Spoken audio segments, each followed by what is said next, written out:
மக்களே, உங்களுக்காக ஒரு தெளிவுபடுத்த ஒரு கதை ஒன்று கூறுகின்றேன். ஒரு முட்டாள் ஒரு தோணியில் பயணித்து தோணி ஓட்டுபவன் கேட்டாராம், உனக்கு படித்திருக்காயா என்று. அவர் சொன்னாராம், இல்லை என்று.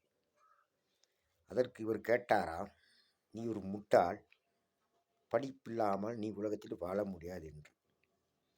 கொஞ்ச நேரத்திலே தோணிக்காரன் கேட்டாராம், ஐயா, உங்களுக்கு நீந்த தெரியுமா என்று. தெரியாது என்றாராம். தோணி முழுக போகிறது, நான் தப்பிவிட்டேன், உங்கள் வாழ்க்கை முடிந்தது என்று. இதே மாதிரிதான் உலக வாழ்க்கை.